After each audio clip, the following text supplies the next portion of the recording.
This is Jane Adshead-Grant, and welcome to this audio interview with Nancy Kline. Nancy is a pioneer in the world of independent thinking and has been since 1985. She is an author, speaker, and most wonderful teacher. And I'm excited to introduce you to her today, as being familiar with her two books, Time to Think, Listening to Ignite the Human Mind, and More Time to Think, The Power of Independent Thinking. I'm excited to hear more about her new book, Living with Time to Think, The Goddaughter Letters. Welcome, Nancy, and thank you for joining us. Thank you, Jane. Thank you so much for inviting me. It's a pleasure, and hello, everyone.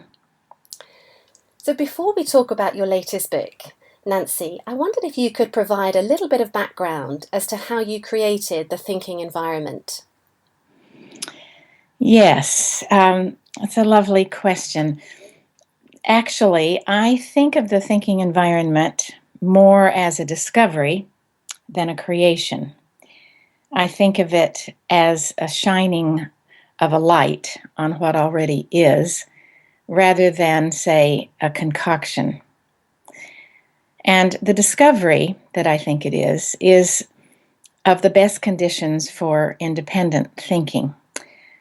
It is a discovery, an ongoing discovery of what it takes for people to think for themselves with rigor, with imagination, with courage, and with grace. Now, this process of discovery, I think, started for me when I was 7 years old. My mother, who was a quiet person, mystified me one day when, inexplicably, she charged through the living room with her fist in the air, shouting, "There is no greater crime than the waste of a single human mind." And then she disappeared down the hall, and I was left pondering that for 20 years.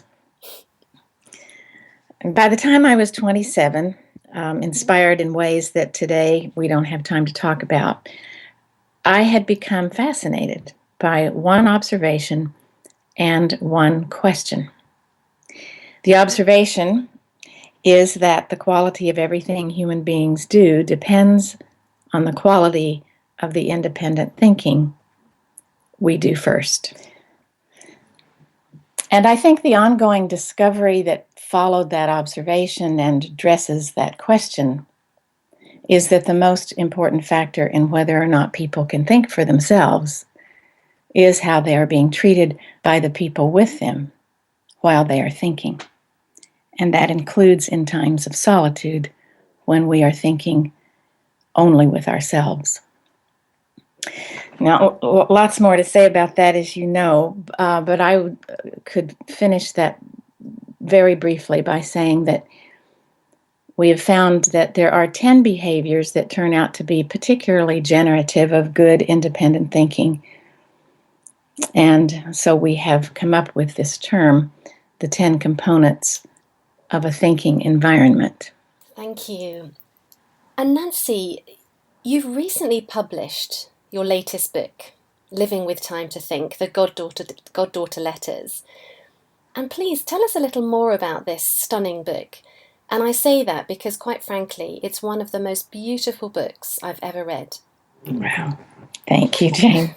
That's so lovely to hear. So what led you to its creation, Nancy? Well, I have these three goddaughters.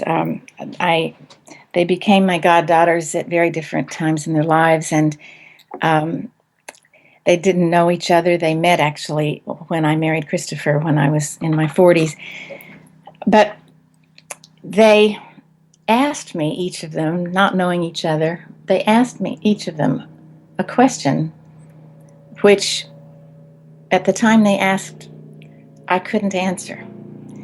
The question in each case was so profound that I asked them if they could bear with me while I took some time to think about it. I told them in one way or another that I would get back to them one day and that maybe I would write them a letter. And over the years, I finally put together a collection of letters for each girl. at different times of their lives and gave them the collections as gifts. And then years later, they agreed that the 3 collections, as it were, might work as a book for a wider public. And this new book is that generous sharing that they have done. These 3 questions came from 3 very different personalities. And Kimberly was the first. When she was 5 years old, she also is my niece, the daughter of my twin. And when she was 5, she and I were driving near Santa Fe, New Mexico, out under those beautiful New Mexico skies. And she said out of the blue, "So, Aunt Nancy, today, how can we be happy?" And then years later, my second goddaughter, Megan, when she was 10, said to me, "Nancy, when I get to be a woman, how can I have a good life?" And then some years after that, Hattie, who is my British goddaughter, when she was 12, having recently found out that one of her triplet brothers had a brain tumor, and this was also in the same period when my twin brother had just died from a brain tumor, said to me, "Nancy, given that we all die, how do we find meaning in living?" And with Hattie, as I was with the other 2, I was so unsettled by the profundity of the question that I told her I would get back to her one day about it. But she said, "But Nancy, you're my godmother, and you're supposed to know about stuff like that." So I told her I was sorry, but that she would have to wait, and that I needed time to think so that whatever I said would do honor to her question. And now as I look back on all of the letters, I can see, and I began to see just as we were drawing it together as a book, that every letter in some way presented the importance of their doing their own thinking in their lives. Each of their big questions that they had asked me came down essentially to that. Think for yourself. Thank you. And Nancy, what are you hoping that your readers will take away from this book? Well, I hope that it would be that perhaps the idea that the core of a good life, the core of meaning in life, and of happiness in life is to reclaim our right and ability to think for ourselves and to be given a thinking environment in which to do it.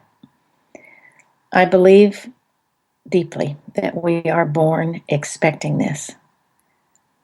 And I believe that we spend most of our lives looking for it, looking for this opportunity to do our own thinking.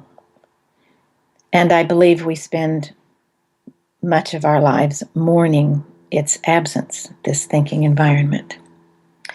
And so I would hope that readers would set out to become thinking environments for everyone in their lives, and also to be sure they experience those same behaviors from others, often, every day. I would hope maybe that this book would be conveying that. And I would say that this is an absolute gift. This book is a gift of love and wisdom. And I'm delighted to have had the opportunity for us to exchange more on it this afternoon. Thank you, Jane. Wow.